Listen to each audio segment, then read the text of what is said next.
Hello everybody, and welcome to this Scalar training. My name is Joel Mora, and I'm a technical account manager here at Scalar, and I'm here to talk to you today about utilizing the Scalar tool for forensic analysis and troubleshooting. We're going to go from two different perspectives, and I'm going to show you how easy it is to start asking your data questions and really get some insight back that provides a lot of value to the organization. So, what we're going to be talking about today is we're going to go through two scenarios. The first one is going to be from the customer success side. So you're going to have a technical support engineer who is going to utilize all of the data on the product to figure out what's going on their end. And then within the same incident, we're going to go from an engineering perspective, and the engineer is going to be able to approach this from a different perspective of just solving the issue, whereas the customer success engineer is really trying to get the scope and the blast radius of the issue. So let's get right into that. So first of all, let's start with the customer success engineer. And typically, if you're in support or customer success, you're going to be working from Zendesk or some other ticketing system. And what we're going to do is we're going to use the limited information in this ticket that the customer success engineer just received, and try to figure out specifically what's going on and piece things together. So first of all, this customer here, kim@gmail.com, is saying the site is slow, cannot check out. I have an issue with my order. I have an item in my cart. The site's crazy slow despite no error being shown when I ordered. The product was never ordered, and the wheel just spun and spun. I can't place an order. Please help. Okay, so the first thing that we want to do is figure out what is possibly going on with this. So let's move into Scalar, and we have not a lot of information. We basically have this person's email. We don't have an order ID or anything. And typically in customer success, you want to limit the number of touches. So let's see what we can do with just the limited information that we have now. So the first thing that you'll want to do is, first of all, you could just do free text search here. So it really searches a lot like Google. So pretty much anybody can use Scalar for this piece here. And what we can see, and let's open this up for the last 72 hours, is first of all, we can see that we have the Zendesk ticket that came in. And we can see the requester email is kim@gmail.com, and we can see all the information about the ticket. We can click into the ticket if we wanted to as well. But what we can also see here, since we're aggregating all of our data sources, is that our access log also has a kim@gmail.com here. So if we click into our access log, we can see that we can see a lot more information, actually. We can see the IP address of Kim. We can see the post that they did. So they were tried to add this particular product to their cart. We could also see that they have a user ID here. So what I would look for now would be either the IP address or probably the user ID. So let's do the user ID.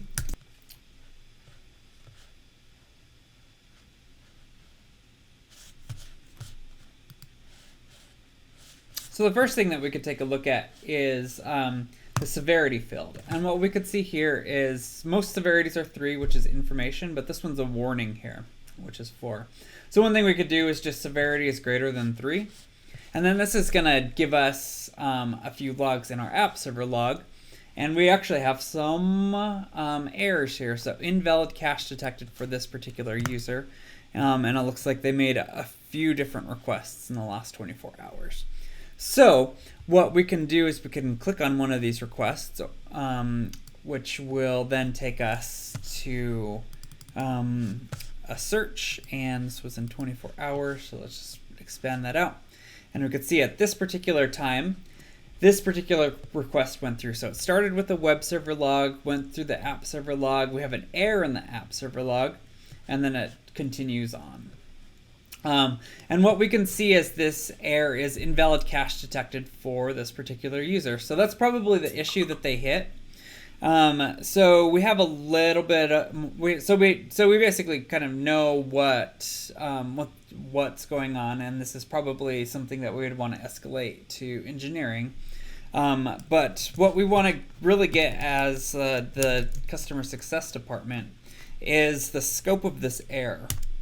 So I could just search for this particular error, and we can see it's going through a lot through this entire day. We can see that this error has different spikes for a bunch of different requests and all these different users as well. So I think the next thing that we want to do is figure out the scope of what users are affected. So in order to do that, we could actually use Power Queries, and I have a search that I saved earlier. So we're basically just taking the access log, and then we're getting the user, URI user, which is the user ID, and then we're just pulling the actual user from the access log. And we can see all of these users are the ones that have been affected. So now what we can do is proactively reach out to these people and let them know that their orders are not working. We could probably post the status page too, since we could see that there's a pretty big blast radius here.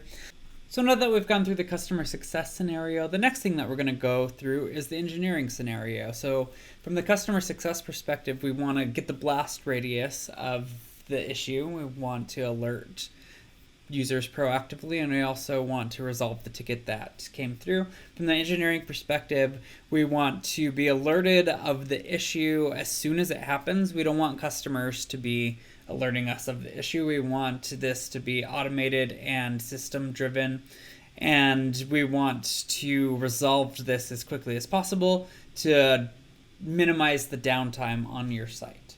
So let's take this from an engineering or an SRE perspective. So an engineering or SRE perspective, what we want to do is we want to be alerted autonomously about an issue that might be going on.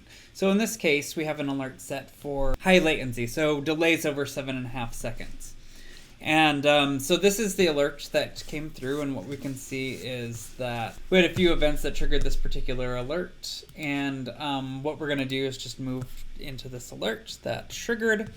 And what we can see here is delay over 7.5 seconds. These are some of the lines that triggered it. And yeah, so we can see the bars. These are the bars that tripped the alert. And what we could do is we could kind of just zoom into one of these bars if we wanted.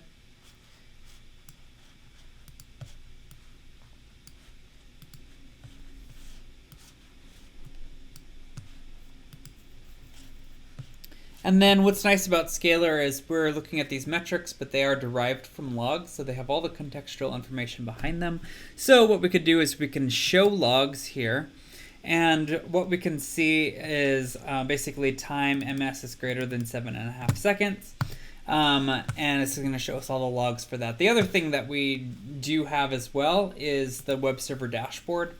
And what the web server dashboard is going to show us is basically a breakdown of interesting web server information, one of which being response time.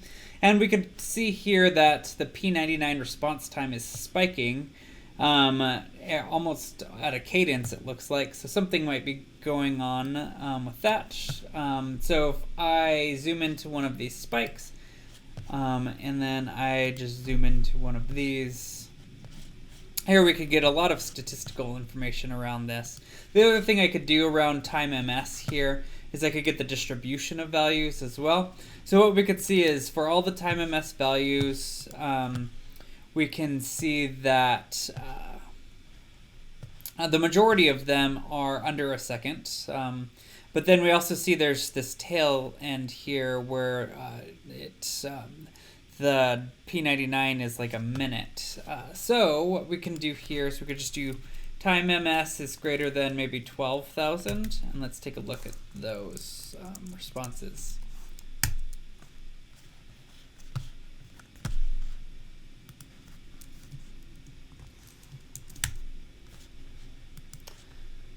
So now if we show logs here, we can see quite a few requests coming in during this particular time frame here. Then I could just click into one of these, and if I do, if I could look at the request. And from my engineering hat, what I can see is I could see the request filter through all of the different microservices. So what I see is it starts with the weblog, and then it goes into the app server here. And then one thing that I can see here is on my app server that I do have a warning here as well. So a similar conclusion that we're getting to, that the support engineer got to, invalid cache detected. So from an engineering perspective, this is probably a pretty simple-ish issue to solve, but what we can see is that on this particular server with this particular IP, we are having some sort of cache detection issue. So the next step for the engineer is to probably SSH into the box. Since it is a cache issue, perhaps something is updating that is changing the cache every time, which is making these response times inflate. But that gives us enough information to kind of know what to do next. The other thing is that the engineer and the technical support person are most likely working in parallel here, due to the engineering being brought in through the alert and the support agent being brought in through a ticket. More likely than anything, that the SREs would have known about the issue before the person filed the ticket, and they're able to probably file a JIRA ticket, which could funnel into Scalar. Likewise, the engineers would be able to correlate perhaps that timestamp on the ticket that came through with Zendesk information,